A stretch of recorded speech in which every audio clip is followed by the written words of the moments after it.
If you want to get the maximum amount of profit from a website, you need to get as much traffic as you can. If you want to get the maximum amount of traffic to your website, you need to get to the top of Google. And if you want to get to the top of Google, you need SEO, or search engine optimization. Search engine optimization is the process of optimizing a website so that Google will be more likely to index it and ensure that it ranks highly for the most relevant keywords and phrases. For example, if you have a website that sells hats, then you might try to get it to rank for the phrase "buy hats online." To do this, you will go through an optimization process that would involve both on-site and off-site strategies. With any luck, you would eventually be able to get your website to the top of the SERPs, that's the search engine results pages, for that term, and thereby attract a huge amount of traffic. More importantly, that traffic would not just be from random visitors, but would instead be from specific people who are looking for hats. Better yet, those people will be looking for hats at the very point they came to your website. Why else would they search for hats? Which means they're ready to buy, and it should only take a small push to get them to make that decision. SEO can be a slow-going process, but it's still possible to climb the ranks and get your website to a point where it will start getting more and more organic traffic from searches. SEO essentially works by attempting to second-guess the algorithms used by Google to decide which sites to index and where to rank them. Google works by using bots, an index, and an algorithm. The bots, also known as robots or spiders, are small pieces of code designed to head out onto the web and look for content. They read web pages and they add that content to a massive index which Google can use as a reference. From there, Google will then use an algorithm to identify which content in that index is relevant to which search and which is offering value to the end user. Ultimately, the aim of Google is to help people find interesting content that will be relevant to what they're looking for. This involves a lot of factors, and the algorithm will look at how many links the content has, how visitors behave on that website, and the use of key phrases within the content. If a word or phrase is repeated often enough, then it is possible to deduce that said word or phrase is likely to be the subject matter, and thus should come up in searches for matching terms. SEO basically works by predicting and guessing how the algorithm works, because no one can be completely sure, and then using that information in order to engineer your website to get the maximum number of hits. It means gaming the system, and this in turn can allow you to trick Google into believing that your site should be number one. Of course, it's not quite that simple though, and actually, as we dig deeper, we'll see there are other more efficient ways of looking at SEO. Apart from anything else, Google is constantly updating its algorithms, usually with words beginning with P like penguin, panda, and pigeon, and that means second-guessing Google can get you into trouble. Being effective at SEO means having an up-to-date understanding of how it works and knowing the core principles that underpin the different strategies. That's where this video series comes in. Keep watching and you'll learn which old, outdated strategies you need to avoid, how to work with Google to get the very best results, and how to future-proof your site for upcoming changes. This is the modern guide to SEO for modern marketers and site owners. This is your SEO Bible and your key to unlocking incredible success on the web. We're going to start this series with a little history lesson. Why? Because understanding how SEO used to work, how it has progressed, and what you now need to avoid is a very good way of creating context and helping you to understand what SEO means today. When SEO was first born, Google's algorithm was a lot simpler and manipulating it to your own ends was a lot easier as a result. Back then, Google looked at two key factors in determining its rankings. Those factors were keyword density and links profile. Your links profile, also called your backlinks profile, is essentially determined by how many links you have pointing to your website coming from other sites. This serves two important roles. Firstly, links help Google's robots to find your website. Bots crawl the web by reading content and following links from one site to another. If you have a link on a site that Google has already indexed, then this will allow it to find yours and add it to the network. At the same time, Google views links as testimony, assuming that a website would only link to another website if it thought said website was good and had something valuable to offer its users. Google would also assume that if you have links from 20 websites about hats, then your site is probably going to be about hats as well, especially if the anchor text has your search phrase in it. The other factor was keyword density. Keyword density meant how many times your website would repeat the words that you were trying to rank for. The more content you had and the more often you repeated the same phrase throughout that content, the more likely you would ultimately be to get ranked for that search term and to show up high in the SERPs. Of course, it was also important to research the keywords and to make sure they were actually being searched for.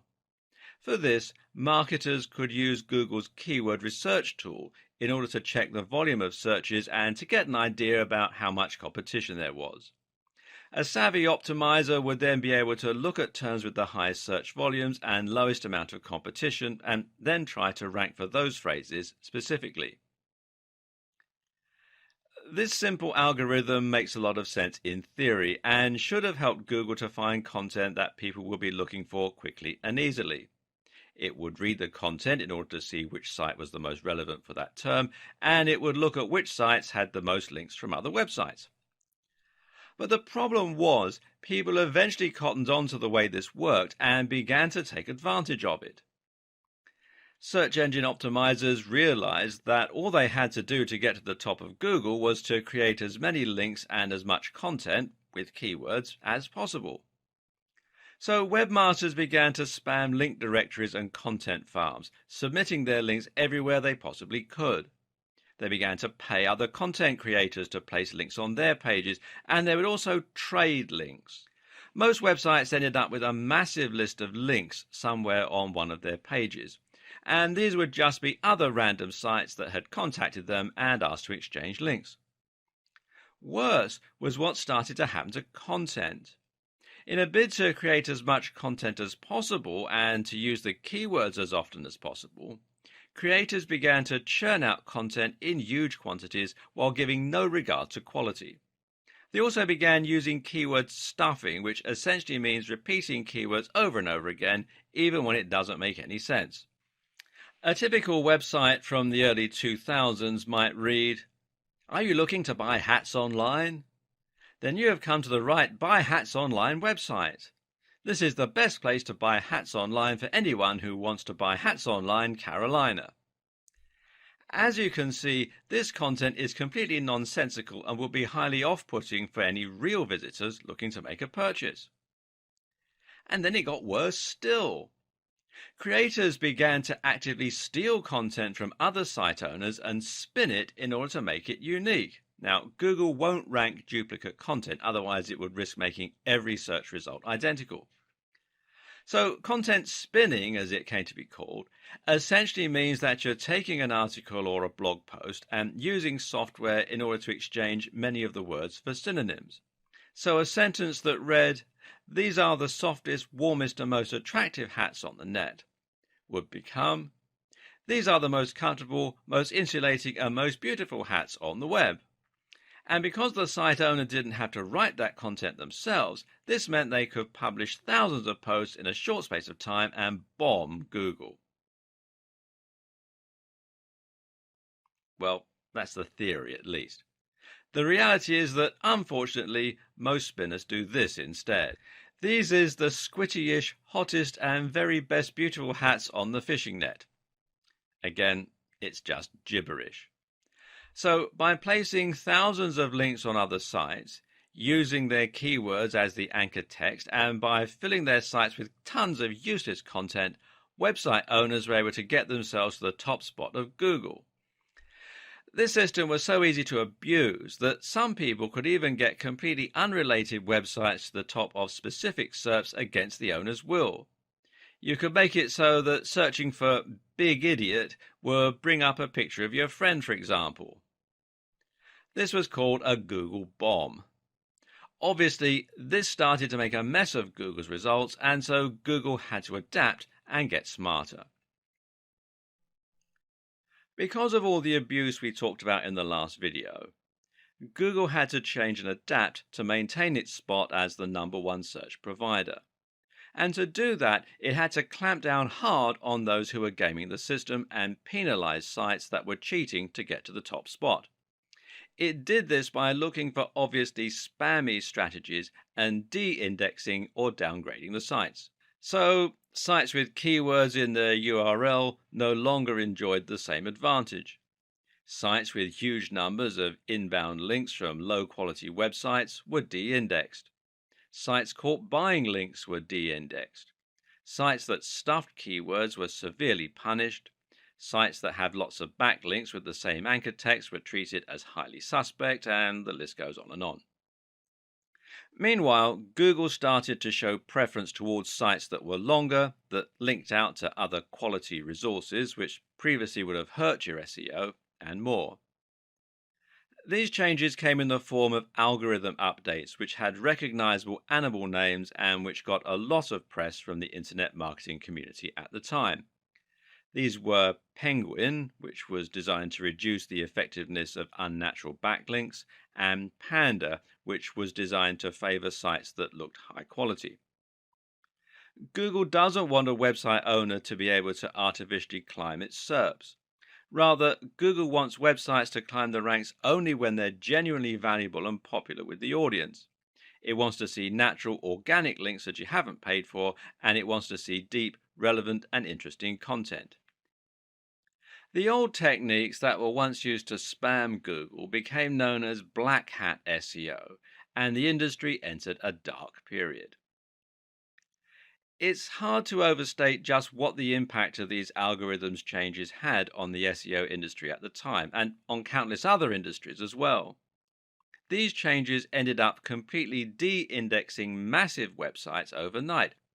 Sites that had followed conventional wisdom to get to the top spot on popular search were now completely de-indexed, cutting off the vast majority of their traffic and sales. This led many to proclaim that SEO was dead, that it was no longer possible to game the system because you would be penalized for buying links or for stuffing keywords. And even if someone could break Google's new algorithm and work out a new way to game the system, it would only be a matter of time until Google changed its algorithms again. The industry as a whole was in trouble, and SEO became a dirty word. Many people felt that SEO and black hat SEO were synonymous, and more people began to turn to social media for marketing, with the likes of Facebook and Twitter massively on the rise. But was SEO really dead? Not at all. It was just going through a metamorphosis. SEO is not the techniques we use to get our sites to the top of Google. SEO is simply the objective of getting to the top of Google. Any technique you use to try to get more attention from Google could be considered SEO. So, if Google wants us to create a high quality website, then creating a high quality website becomes SEO. The hard part is just unraveling what Google's idea of a high quality website should look like. Keyword research is still useful, for example, but we now know that Google doesn't want us to overly stuff our websites with those search terms. Instead, the recommendation hovers at around 1 to 2% keyword density. So, if you write a long article and include the search term a few times, that should be enough, as long as it's also in your code a little or in your file name. It's also worth noting that Google looks for keywords in specific places in your content and gives those extra value. Google will consider it a strong sign if your keywords are used in your headers or in the first paragraph of your content. Google also looks for synonyms, though, and related language, which is something that we'll discuss more later on. And it no longer cares about how many links you can get. It cares far more about how high quality those links are. So, if your links are from lots of highly trusted websites, then you'll find it does great things for your ranking. Google is also now looking at things like bounce rates, how long someone spends on your website, and it's looking at how your site renders on mobile and how quickly it loads. You can now get penalized for typos and mistakes. And Google is also looking at social sharing signs. If you have lots of plus ones from Google Plus, for example, then this can have a large positive impact. In short, Google is looking for signs of quality, relevance, and great design. At the end of the day, Google does not care about you as a content creator. You're not Google's customer. Google's customer is the end user who searches for a key phrase because they want to get relevant information or find the answer to a question. So, if you forget the specifics and instead make your aim to deliver high quality content consistently targeted towards a specific subject matter, then your goals will be aligned with Google. That means Google will want to share your content with its users. And it means that each update and change Google makes should actually benefit you as a creator. This is what good SEO is about today. Forget trying to trick Google and instead think about your users and think about working with Google. Regardless of all the changes that have happened, it's still possible to separate our SEO into largely on page and off page.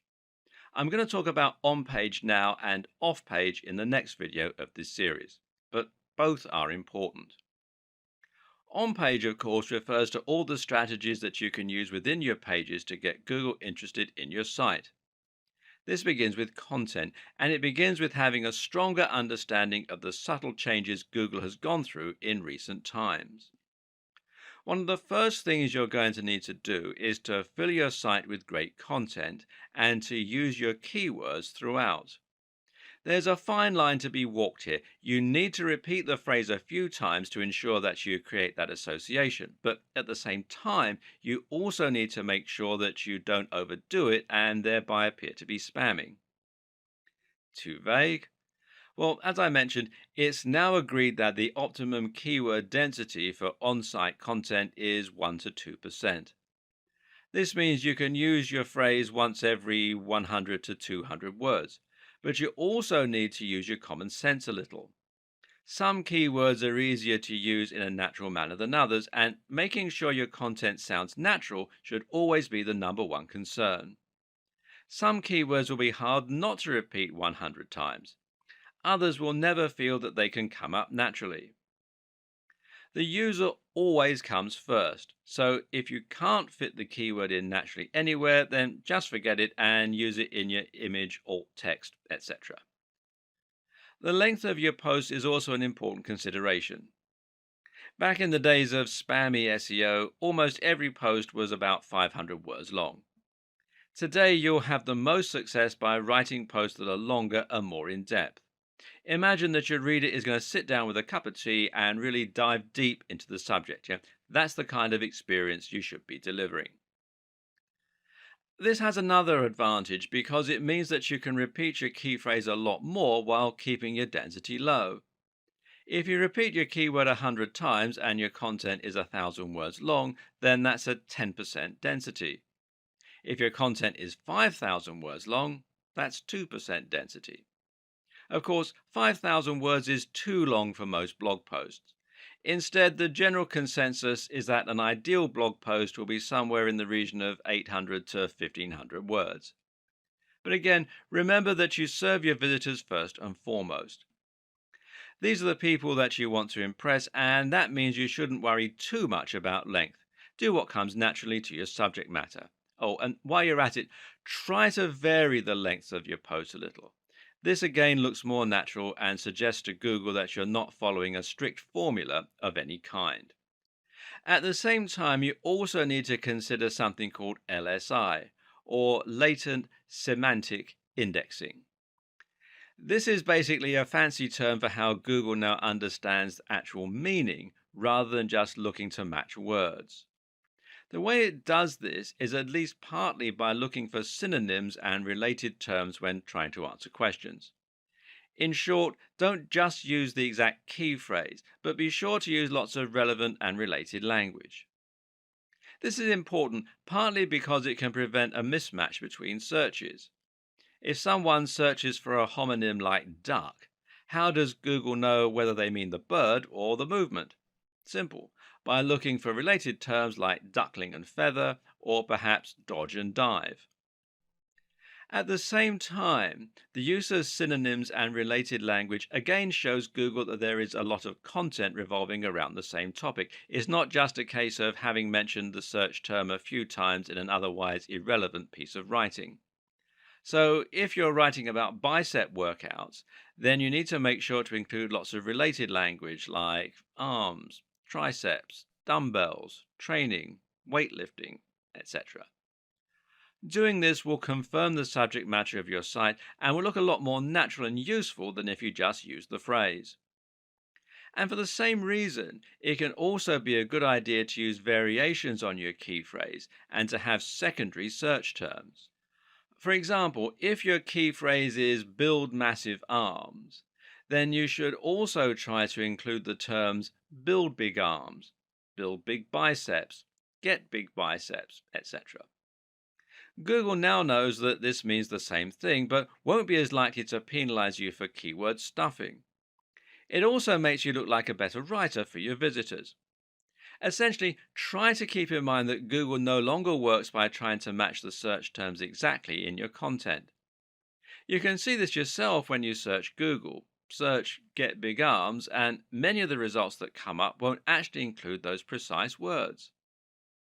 Likewise, linking out to relevant sources might help Google to better understand the topic of your pages and posts, while also demonstrating that you're trying to provide extra value to your visitors.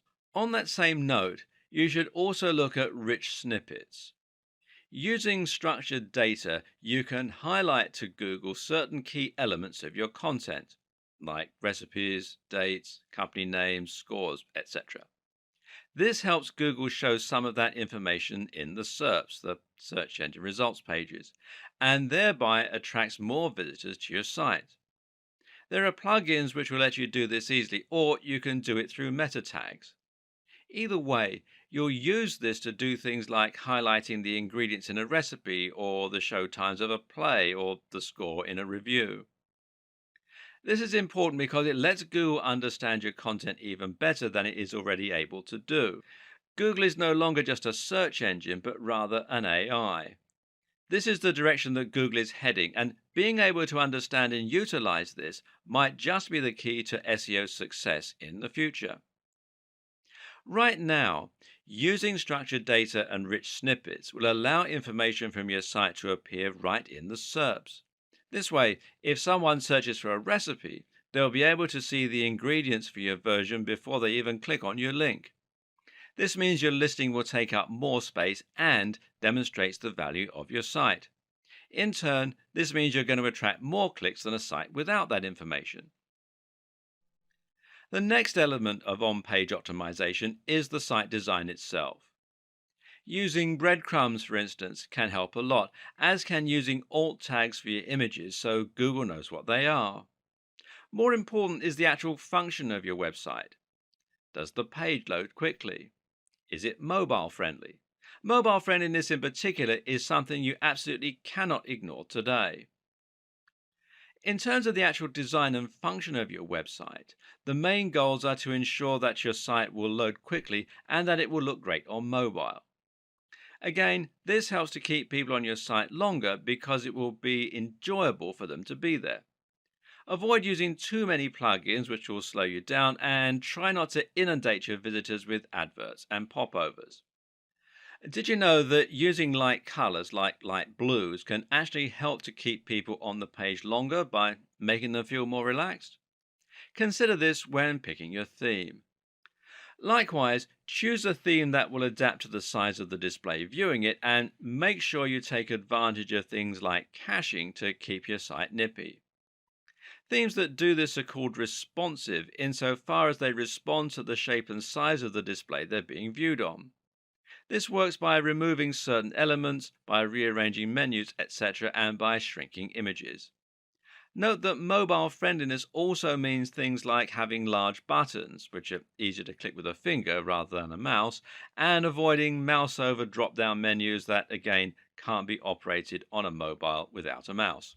The best way to ensure that your website is responsive, that it looks the part, and that it will encourage the maximum engagement is to use WordPress. WordPress is a CMS, that's content management system, that makes it incredibly easy to build a responsive website and then add a custom theme that you've downloaded, either free or paid, or made yourself. Using WordPress removes much of the guesswork and makes it very easy for you to implement new layouts and even add things like rich snippets by downloading the right plugins. There's a massive online community to support your development, and the tool is used by many of the biggest sites on the net, meaning that it is a proven quantity as far as SEO goes. And you can find more here at WordPress.org. Seeing as WordPress is free, you're actually really making life harder for yourself by using anything other than it to build your website. Check your mobile friendliness on this site here, which is search.google.com/search console /mobile friendly, and your page speed on this site here, which is developers.google.com /speed page speed, or run together as one word, /insights.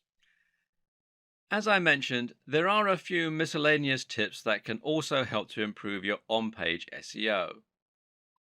For example, it's generally accepted that using copyright notices and legal disclaimers can be seen as a positive sign by Google that these will make your website look more professional and more like a real business. Think as well about how you're going to help Google find the content within your site. Having a sitemap can be very helpful for indexing, for example. And you need to avoid using images that have text in them, and definitely avoid the use of Adobe Flash, seeing as Google is unable to read that type of copy. You can also insert your search terms into your site code by including in file names, the file name of an image, for example, and including it in the permalinks. Now, these are the URLs of specific pages, which should match the title of your posts. Then you have the behavior of your visitors. In other words, how long are your visitors staying on your page? Do they click a lot of internal links? Do they scroll down the page? Are they leaving comments? Google wants to see that your site is offering value to your visitors, and the best way they can do that is by looking to see if people are actually enjoying the content you've created. Your site design is all about getting your visitors to spend a long time on your page and then to interact with it. You can do this by using related posts and by making your comment section appear more interesting and easier to use. But you should also do it by simply ensuring that your site looks great, performs well, and is filled with interesting and relevant content. Try to avoid adverts or bad design elements that are going to instantly put people off and cause them to leave your website. Remember, Google wants to see that people are spending time on your website, and the best way you can ensure this happens is by making content that people want to read. Moreover, you need to ensure that content is presented in a way that encourages people to stick around. Forget dense blocks of text with no images. Instead, create content with lots of headers that's well spaced out and that uses large, beautiful pictures throughout. In terms of the actual writing, try to use a narrative structure where possible to really pull people in.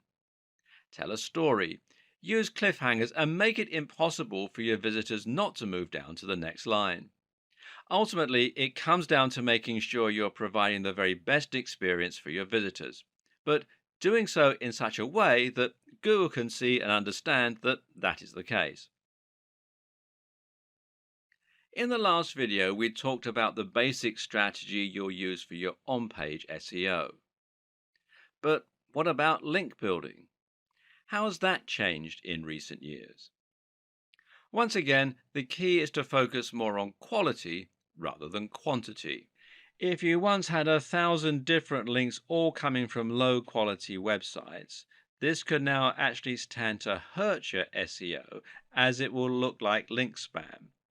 If you've been guilty of using these old practices in the past, you might want to consider Google's link disavow tool, which you can find here at google.com webmasters tools disavow links main PLI equals 1. And there is a posting on Google's blog which explains how the tool works and everything. And you can read more about that at support.google.com /webmasters answer /2648487 HL equals EN. And what these tools do is it allows you to tell Google that you didn't ask for the low quality links and thereby prevent them from affecting your ranking. The fact that tools like this exist show that Google does still support good SEO, by the way. Once you've removed all your low quality links, you need to start looking for high quality links. Which ones are those? Simple. They're the ones that follow all of the advice that we gave in the last video on on-page SEO. These should be sites that are relevant to your niche stroke industry, but also ones filled with the very best quality content and which seem to have an entirely engaged user base. In other words, look for the very best sites in your niche. Make your site as good as theirs and then approach them for a link. The sites that Google will rank highest for a particular search term are the ones that appear the most relevant and that have the best content and the best design. At the same time, though, they will also be the ones that have the most trust. This means Google considers them an authoritative resource and expects the information on their site to be accurate and well written. This is something that sites like Moz have tried to quantify with terms like trust flow. However, there's no defined method of determining a site's trust, and instead we have to infer the best strategies for building trust, as usual. What we do know is there are some sites that Google trusts absolutely implicitly. These are sites like harvard.edu, BBC News, etc. And how does it know it can trust them? Well, the current understanding is that Google will trust sites which either have a very well organized brand name, like the BBC or The Verge, or sites that have .edu or .gov domains. So, how can the rest of us thrive? Well, simple. We try to get links that come from those highly trusted resources. If you were able to get a link from BBC News, for example, this would absolutely transform your success. You would find you got hundreds of thousands of visits to your site simply from people clicking on your link, and this would result in hundreds or even thousands of dollars in AdSense and sales overnight. Meanwhile, if the content that was linked to was good, thousands of these people would post your link and share it. And more importantly, Google would sit up and take notice that the BBC had linked to your site. A highly trusted authority is linking to your site, suggesting that your site is also a highly trusted authority. This will be worth more to you than a million links you bought, traded, or posted on link directories. If you can't get a link from the BBC, then where can you get a link from that will have a similar result? Unfortunately for many of us, it's nearly impossible to get a response from a massive site like the BBC, unless perhaps we have a newsworthy story and a useful contact. And so we're going to have to look elsewhere. A good place to start is with the Google News section of the SERPs. If you search for something like election results during an election, then you'll find that a few results are highlighted at the top of the page with an image and a snippet of text, as you can see here. Now, if you click here on the News tab, you can find more news and stories. Now, these news stories aren't manually curated, but are rather selected from sites that Google trusts. If a site is in Google News, then it's a pretty sure sign that that site has made it, especially in a competitive niche. And thus, it shows you exactly where you need to be getting your links from. If you can get links from any of these sites, then you're going to get almost the same boost as you would get from the BBC, although to a lesser degree. But how did these sites make it so big? Perhaps they got links from the BBC, in which case you're getting some of the benefit via their link to you. And the same thing would happen if they had a link from a site that had a link from the BBC. Try to think of this as a game of degrees of separation. You might struggle to get in touch with the very biggest authorities on the web, but if you can indirectly trace a link back to a big site, then you'll enjoy more love from Google the closer that relationship is. Chances are that you already know what the biggest sites in your niche are. These are the sites that are household names and that everyone goes to when they want information on your subject. Chances are they're also the same sites that end up in Google News. And because they're so big, they've probably got links coming in from other big sites. So, how do you get these big sites to answer you so that you can get some benefit from their links? And seeing as you're no longer allowed to buy links or do link swaps, how do you get them to link to you? Well, generally, the answer that most SEO experts recommend is using guest posts. A guest post is like a link swap, except that instead of swapping a link for a link, you're swapping free content for a link. Your job is to scope out sites that might be responsive to a message from you. Look at the type of content they publish and then write a post that's along the same lines. You then contact the site owner by email and show them your content, asking if they would like to publish it. The deal is that they can publish your post, but only if they include a link back to your site in exchange. They can do this by putting your link and bio in an author box, or they can do it by including your link naturally in the content of the article. By embedding the link this way, you make it look a lot more natural and you can send even stronger signals about the topic of your post. And remember that it's also highly important for the topics of sites linking to you to match the topic of your site. And this way, you're not only posting on a site you chose in your niche, but you're also filling it with a directly relevant post. This is a fantastic way to build links, but there are a few caveats. The first is that you still need to be careful. Matt Cutts, who used to work on Google Search, has made it clear that the overuse of guest posting can still lead to penalization. This is still a form of link manipulation.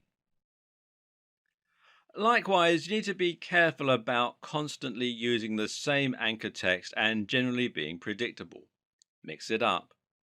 Finally, consider that it will still be hard to get an answer from top influencers in your niche.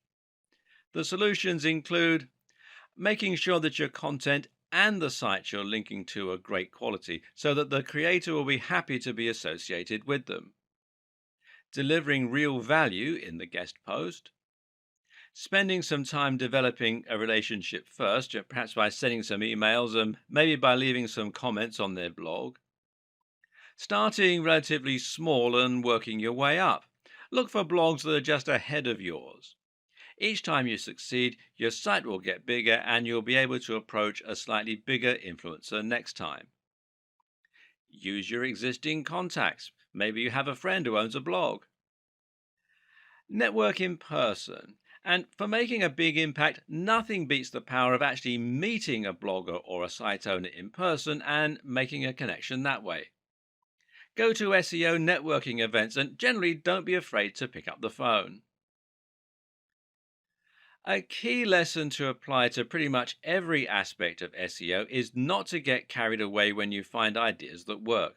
For example, just because quality is key, that doesn't mean that you need to disavow every low quality link and only ever build links from the top sites. Why? Well, you guessed it. It looks unnatural again, and actually it looks like manipulation. Take a look at sites like the BBC, and you'll see that they have a huge and highly diverse link profile. They'll have links from massive sites, but also tiny spam sites. When a site is truly successful, it'll lose control over all of its links, and this can be useful to make your links profile as diverse as possible. And one of the very best ways to do this is with link bait. Link bait is an article you've written specifically to try and get as many links to it as possible. How? One answer is to make your article a powerful resource, meaning that it will become a place for people to learn a particular subject matter. An example of this is the excellent guide to testosterone published on the art of manliness.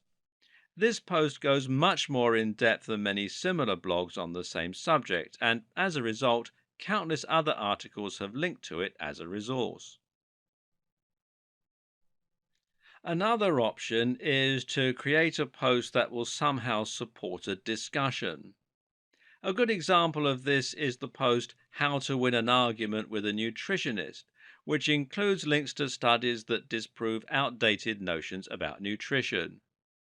The article is perfect link bait because people will regularly use it in online arguments to prove their point. Finally, one more very useful strategy for your backlink strategy is to perform backlink research for other sites. Look at your competition and look at which sites have got the most traffic in your niche. Then, once you've found which ones those are, try to get links from the same site. Not only does this method ensure that you're going after the right links that have a proven track record, but it also helps you to find links that are likely to allow guest posts. Good SEO means forgetting SEO and concentrating on your user. It also means forgetting SEO insofar as you're going to be trying to merge your different marketing strategies to create one bigger approach. It means trying to write amazing posts and share them on SEO so that you get more links, and it means writing great content that keeps people on your page longer. Stop thinking in terms of SEO and social media marketing, and instead think about your SEO in terms of content marketing. Regardless of your strategy, there is no doubt that content is absolutely the most important asset when it comes to attracting traffic and impressing Google. But just what is content marketing?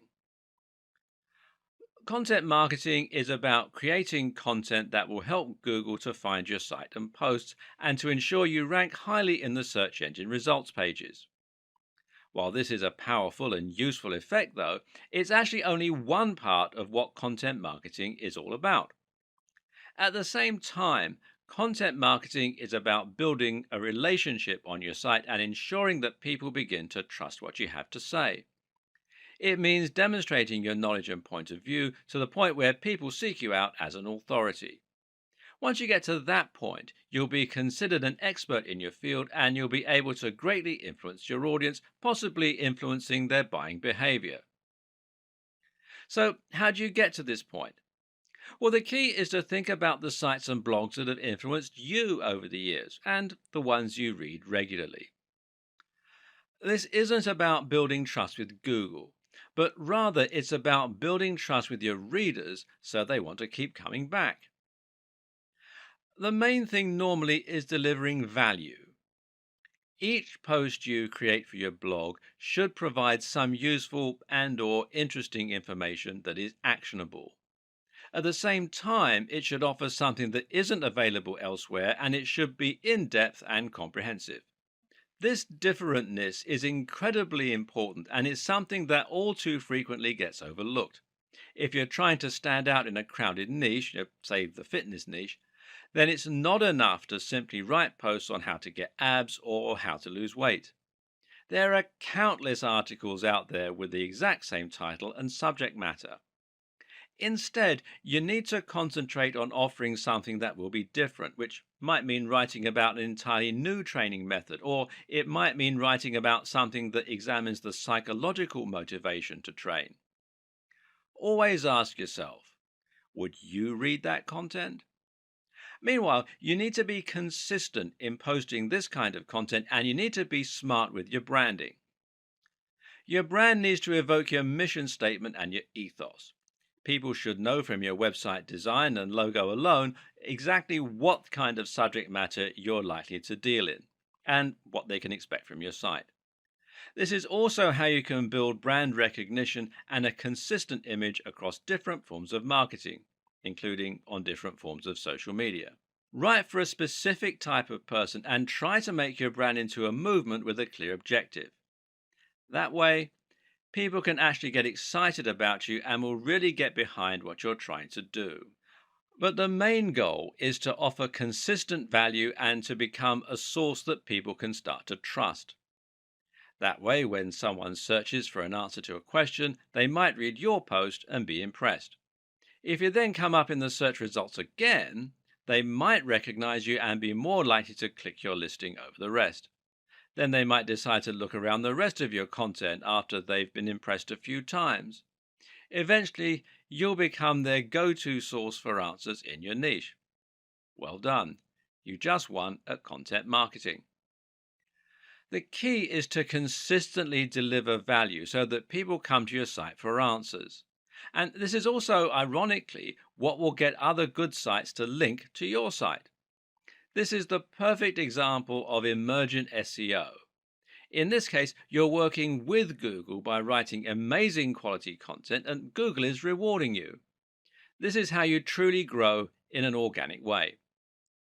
And content marketing like this also makes a lot of sense from a business perspective. That's because people will be much more likely to buy from you if they recognize, know, and trust your brand. If all of this is sounding a little complex, you might be considering skipping the hard part by outsourcing your SEO.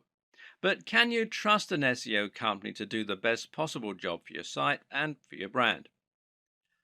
While there are a ton of great SEO companies out there providing valuable work and helping companies to reach new heights in terms of their exposure and profits, the unfortunate fact of the matter is that there are probably more not so great SEO companies. These are the companies that didn't get the memo when Google changed. They're the companies that still insist on keyword stuffing and link spam. Worse still are the companies that knowingly don't do anything and just take your money. And the problem is that it isn't easy to tell the two apart.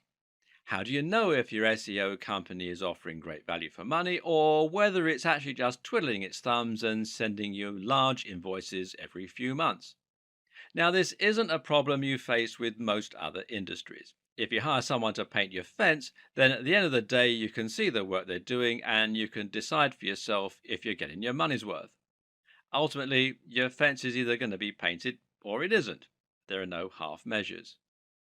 The same is true for cleaning companies and marketing consultants and for accountants. But when you hire someone to do SEO, you actually can't see the results right away. It can take months for SEO to have a positive impact on your site's ranking, and even when it's been done well, there's no guarantee you'll get to page one.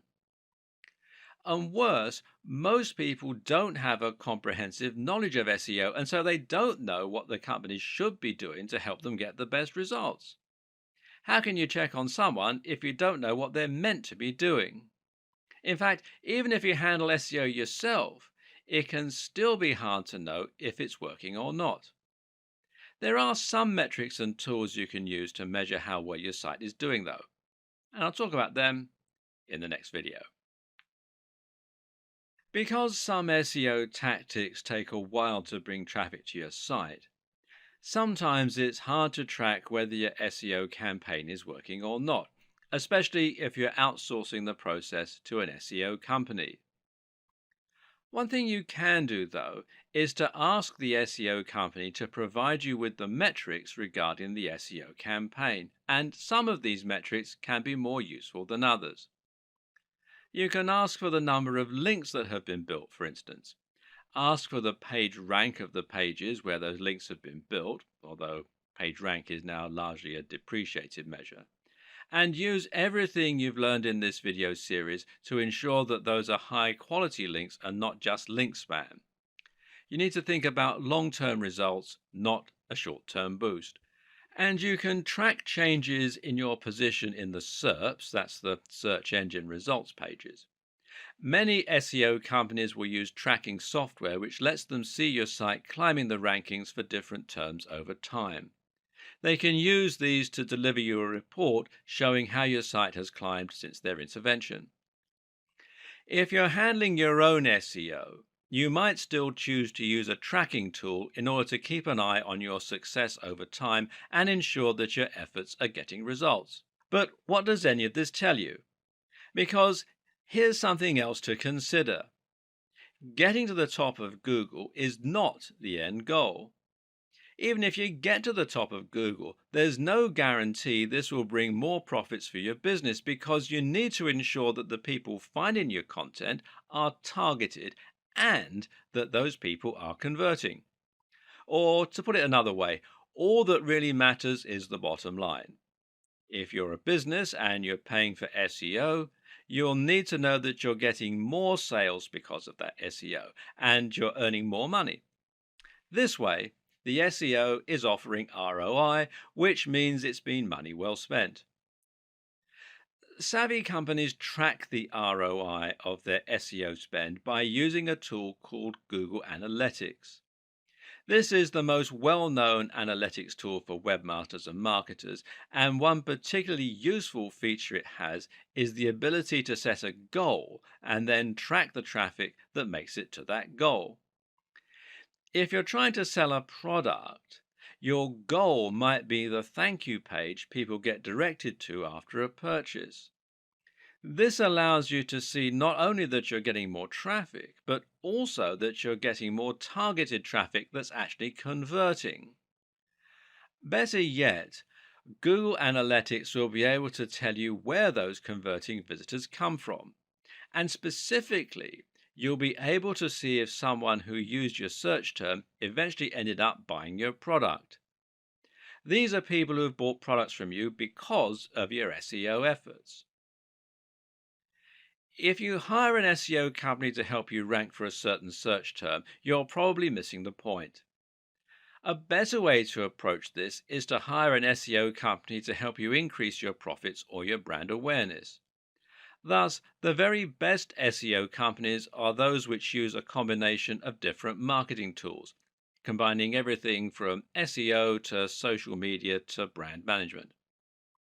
Part of this is choosing the right search terms. So, if you let your SEO company choose your search term and they don't increase your profits, they might be good at ranking, but it's not a good strategy.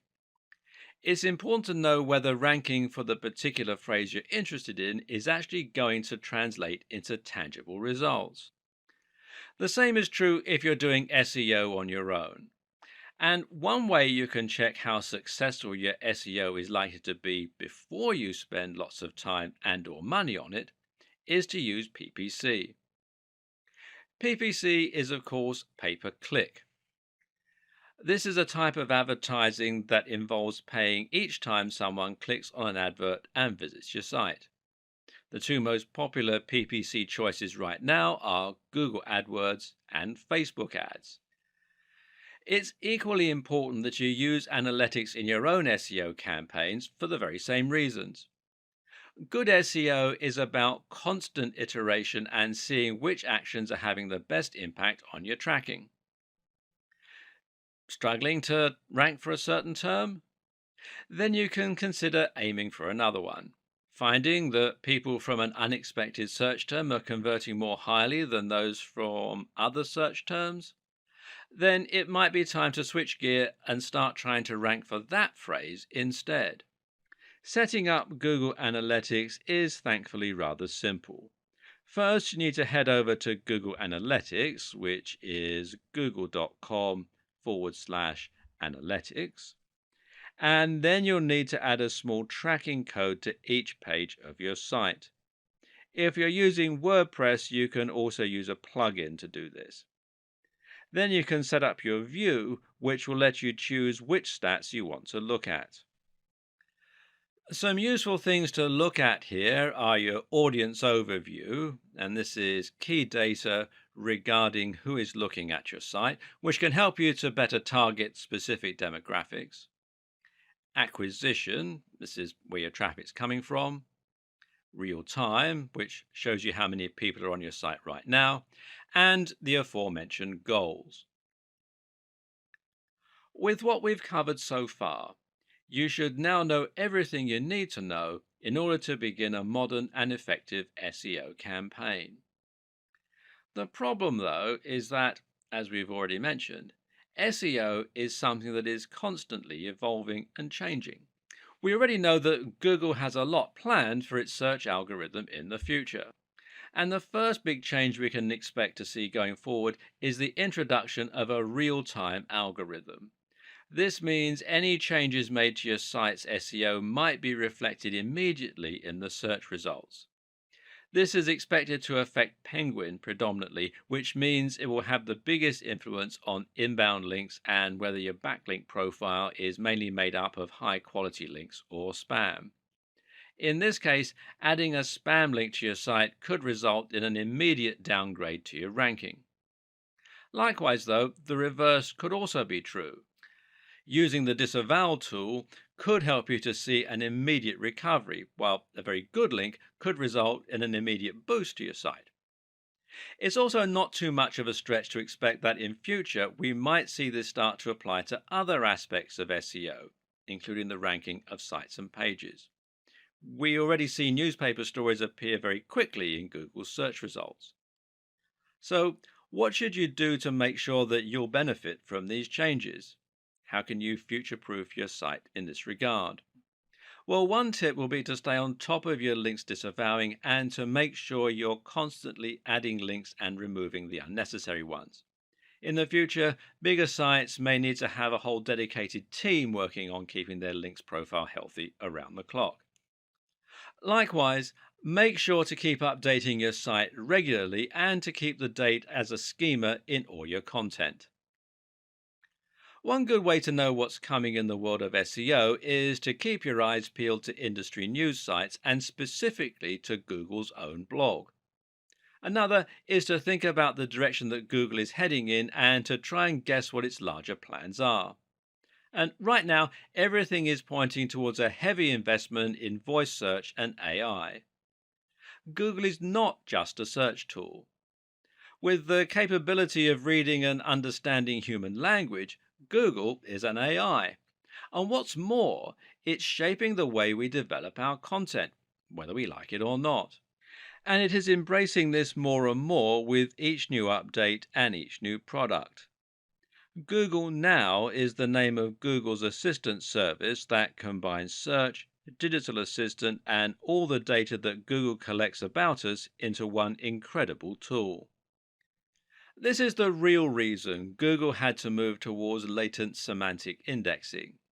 It needed to understand the content rather than just look for matches.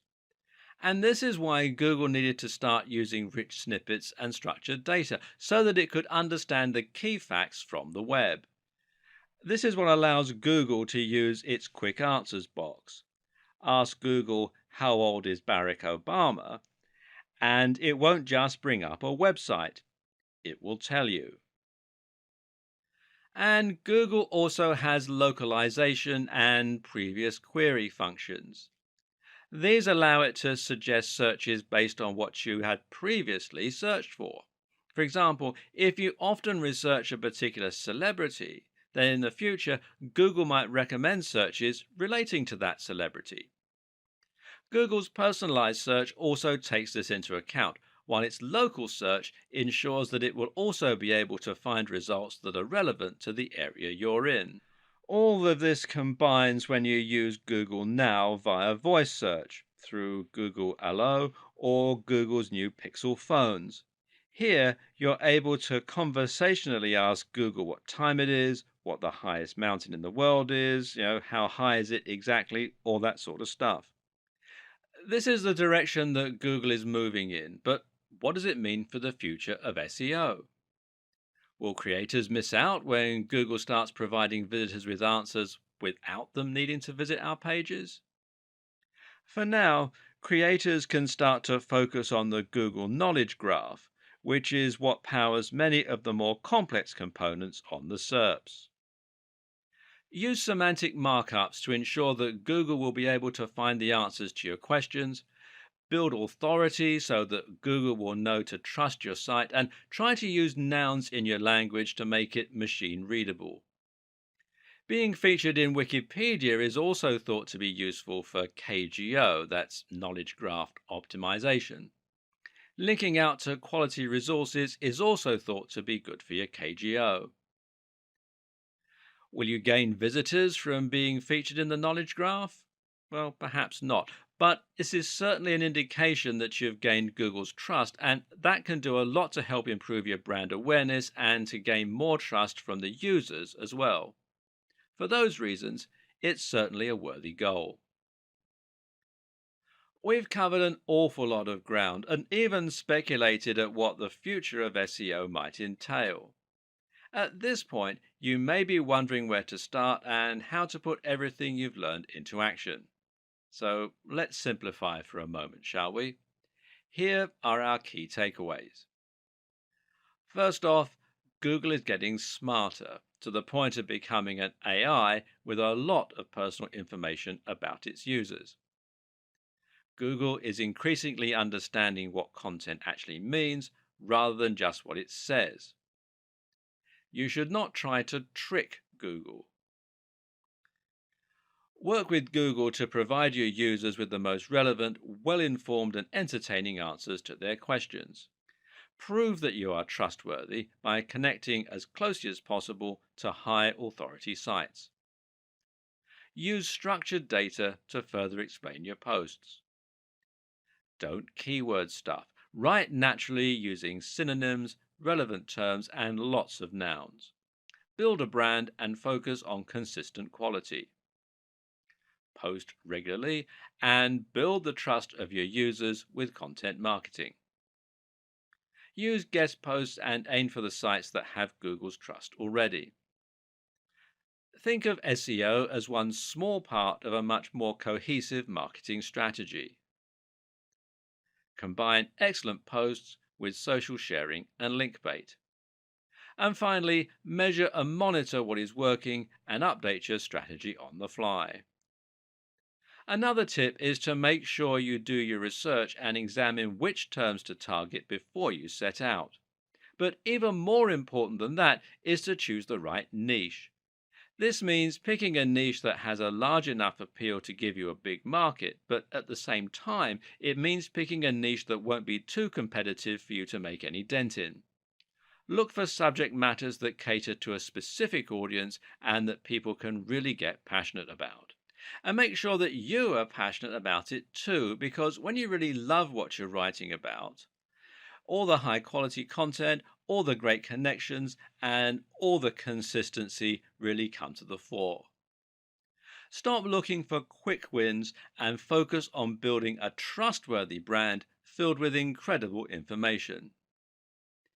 If you do that and you do just the smallest bit of marketing to give yourself a push, then Google's algorithm should do the rest and reward your enthusiasm.